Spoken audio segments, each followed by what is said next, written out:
Praise the Lord. ஆண்டவருக்கு மகிமை. இந்த காலையில் உங்களை சந்திக்கிறது ரொம்ப சந்தோஷம். இயேசுவின் இனிய நாமத்தில் உங்களை நான் வாழ்த்துகிறேன். இந்த காலை வேளையிலே யாக்கோபு எழுதின நிருபம் 5ஆம் அதிகாரம் 17வது வசனம். எலியா என்பவன் நம்மை போல பாடுள்ள மனுஷனாயிருந்தும் மழை பெய்யாதபடிக்கு கருத்தாய் ஜெபம் பண்ணினான். அப்பொழுது 3 வருஷமும் 6 மாதமும் பூமியின் மேல் மழை பெய்யவில்லை. எலியா என்பவன் நம்மை போல பாடுள்ள மனுஷனாயிருந்தும். ஆண்டவருக்கு ஸ்தோத்திரம். எலியா என்பவன் நம்மை போல பாடுள்ள மனுஷனாயிருந்தும். எலியா என்கிற ஒருவர் இருக்கிறார். நம்மை போல ஒரு பாடுள்ள மனுஷனாக அவர் இருக்கிறார். விசுவாசிகளே, இந்த நேரத்தில் எலியாவை எண்ணி நினைத்து பாருங்கள். யெகோவாயின் தேவன் என்கிற அர்த்தமுள்ள அந்த பெயரை உடைய எலியா நம்மை போல பாடுள்ள மனுஷனாயிருக்கிறார். எலியா என்பவர் நம்மை போல பாடுள்ள மனுஷன். கர்த்தருக்கு ஸ்தோத்திரம்.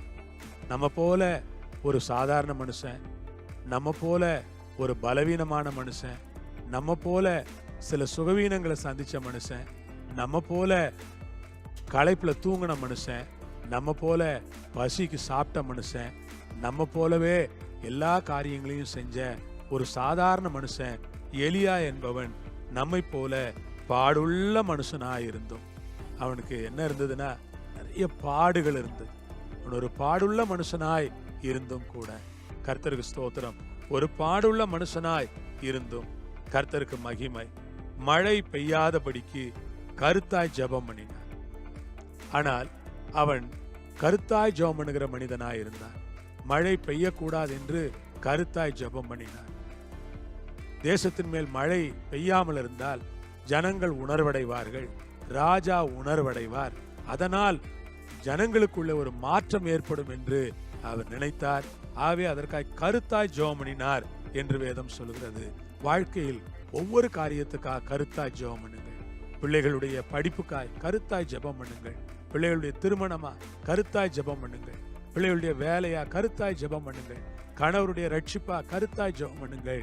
சபையினுடைய வளர்ச்சியா கருத்தாய் ஜெபம் பண்ணுங்கள். ஊழியத்தின் பெருக்கமா கருத்தாய் ஜெபம் பண்ணுங்கள். எல்லாவற்றிலும் நான் சொல்கிறேன், கருத்தாய் ஜெபம் பண்ணினான்.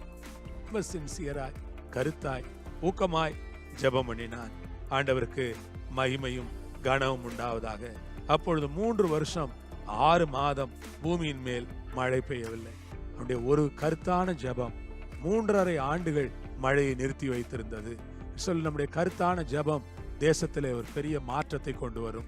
நம்முடைய கருத்தான ஜெபம் தேசத்தையே மாற்றும். நம்முடைய கருத்தான ஜெபம் அரசியல் சூழ்நிலைகளை கூட மாற்றும். நம்முடைய கருத்தான ஜெபம் சமுதாயத்தில் பெரிய மாற்றத்தை ஏற்படுத்தும்.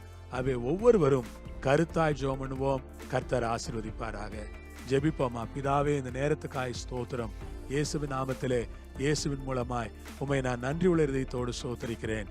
எலியாவை போல கருத்தாய் ஜெபம் பண்ணுகிற ஒரு அபிஷேகத்தை எங்களுக்கு தந்து வழி நடத்தும் ஆண்டவரே. காத்துக்கொள்ளும். கருத்தாய் ஜெபம் பண்ண கிருபை தாரும். இயேசுவின் நாமத்தில் பிதாவே, ஆமென், ஆமென். கர்த்தர் உங்களை ஆசீர்வதிப்பார், வழி நடத்துவார். ஆமென்.